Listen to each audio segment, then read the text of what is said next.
So I know John Carroll, has famously, challenged, his former paper in Kentucky to sort of correct the record Mm-hmm. that they had kind of ignored the civil rights movement while it was going on, and that and so they took him up on that challenge, Mm-hmm. decades later, and acknowledged that the coverage had really been wanting, if not non-existent. Did anything similar happen in Arkansas? I don't. I'm not aware of anything like that. The Arkansas Gazette at that era was I thought quite courageous. If you look back though at the paper and what its stand was in the Little Rock schools this crisis, it was not for desegregation per se. It was for obeying the law of the land, and we still lost 20% of our circulation in 2 weeks. Part of it was, much of it was the tenor of the times, but I don't think that paper would have overlooked something like that. The one you referred to in Lexington, Kentucky, that the newspaper at the time in the 60s simply did not cover the sit-ins and that desegregated facilities there in Lexington. And so when John made that remark, he was then the editor of the Los Angeles Times. The editors back at Lexington decided they would just do what John said. John said that something like, it has come to the editor's attention that we failed to cover the civil rights movement. We're now redressing that. And they actually did go back and do a historical record of what happened in Lexington in the 60s.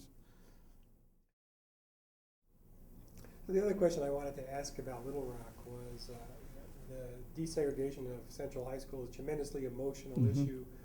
Was it hard for reporters to not get emotionally involved in on one side or the other? Was it hard to check people's Mm-hmm. bias or to want to Mm-hmm. step into the story in some way?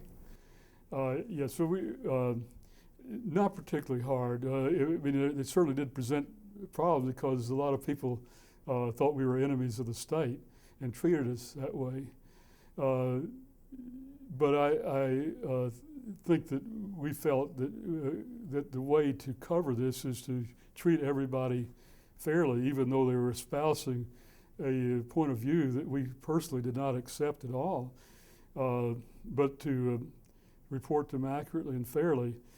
And a leading segregationist is Amos Guthridge, who was the lawyer for the Citizens Council, which has been called the Klan in suits. They were a bit upscale from the people who wore the sheets, but they were dead-end segregation. And Amos was an amiable person personally, but he would make public statements that were, of course, crazy and wild, and we would take them all down. And at the end, he said, when I was covering one day, I just know that tomorrow morning when I read what I have just told you, that it will be distorted in the Arkansas Gazette. So I wrote that down too and was putting my notebook away, and the session was over, and he put his arm on my shoulder and said that, Gene, I know you're going to write it straight. You're an honest reporter, but Harry Ashmore will change everything you wrote. And I knew that Harry never did that. But that's the way it worked out. Actually, I think that Amos did get a fair shake in the Gazette. But I will tell an occasion where Harry did interfere, and one that would appall us today, in that showdown election where the last Saturday night, before the election on Tuesday, the people who were managing the campaign for the moderates sent over a news release that was simply recapping a whole lot of things we'd already reported. And I was sitting in as assistant the city editor that day for the Sunday paper.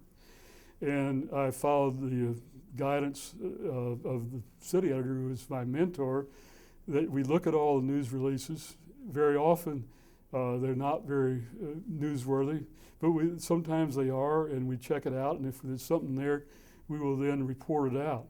Well, I looked over this and following my instructions. I found nothing there, and I spiked it. And there literally was a spike that you put things on you're not going to use. So that Saturday night we were head to head the only time of the week with the Democrat, which is the afternoon paper weekdays, and we were the morning. But both of us had Sunday papers. So about 10:30, both first editions were out, and their paper would come to our newsroom, and we would look over and see if they had anything we didn't and everything. And Harry Ashmore was there to look at the Democrat, and the lead story in Democrat was word for word this news release that I had spiked. And he said, "Where is ours?" And I said, "Harry, there was nothing new in it. Read the story. There's nothing new there." He said, "But we can't have that. These are our people. And we're, the Democrat who is on the other side is running their stuff, leading the paper with it, and we don't have anything." And I said, "I guess I better find that news release." And so I went to look for the news release, but the janitors had come through and had taken all the stuff off the spike, and the trash baskets were empty. And I said, "Harry, I don't have it anymore." And he said, "It's all right, I'll take care of it." And so he took scissors and clipped the story out of the Democrat and pasted it up, and we sent it to the composer, and that was our story for the main editions. And that wouldn't happen today. Let's hope not. So you went from the Gazette to the New York Times, yes? Or was Yes, there something else intervening? Very different place. Oh, I'm absolutely. Sure. So here you are, sort of late in your journalism career. Yes. Kind of semi-retired. You could just be sort of sitting back and watching Phillies games, and there's plenty of ethics books out there already, and yet you decided to write an ethics book. Mm-hmm. So you must think there's still important things to be said about ethics. So why? Mm-hmm. I mean, why write this book?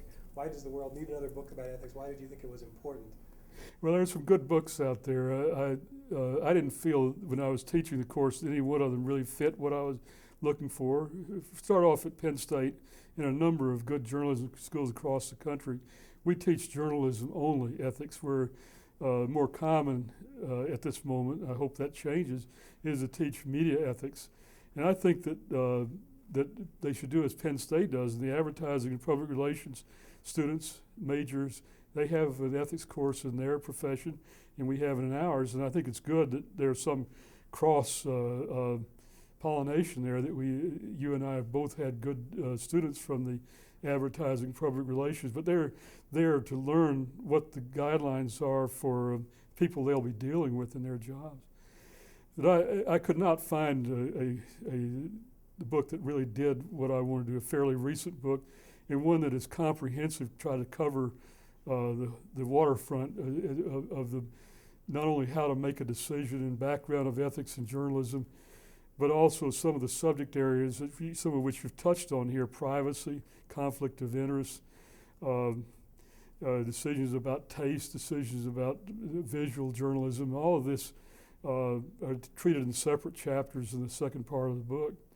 And we try to get accompanying case studies and also a wide spectrum of opinion from experts on this. For example, in conflict of interest, I have a fairly extensive conversation with reporters who feel otherwise. That Linda Greenhouse, for example, who feels that she should be able to demonstrate against Roe versus or for Roe versus Wade, against restrictions on abortion, that she should be able to go to Harvard, her alma mater, and make a speech while she's covering the court and discuss issues that the court has covered in the past. I mean, she's corrected me on it. She didn't cover anything that she said was currently before the court, but certainly she talked about things that the court had adjudicated in the past. But even though the public, is inclined to say, "Aha, there's proof of her bias," when she does things like that. That's what my concern is. She doesn't agree with that, and I respect that.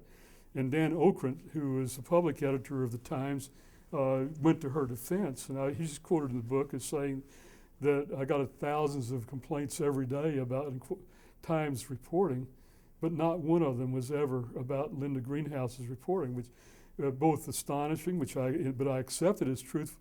And it's just amazing that she never got any complaints, given the fact that she, in about 1980, had marched in a parade and also then had made this speech.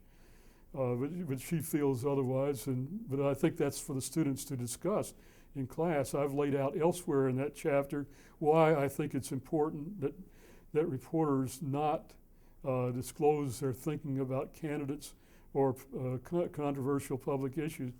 And it's precisely because people will then read into their work bias where it isn't there.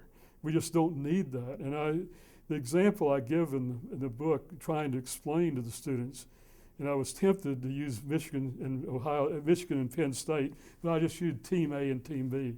Remember that we've had a couple of games with Michigan in which the referees called the game crucial plays in favor of Michigan. Let's assume that those referees, called it the way they saw it, and I believe they did. I just disagree with it, and Joe Turtle does too. What if the referees, though, had a news conference before the game, and the referee said, I'm going to call this game fair and square, but Penn State can't even be on the same field as Michigan. You think that the Penn State students are going to think that they called that play correctly when they gave Lloyd Carr 2 extra seconds that he used to beat us up there, or when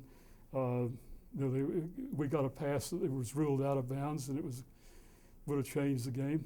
That's the sort of thing, and I say that we wear the striped shirts in the news arena. We should be just as discreet. Point is, what do you gain from blabbing about how you feel about that? Just ego satisfaction. That's not what we're in it for. So I see it as a no-brainer, but it's not unanimous, as you know.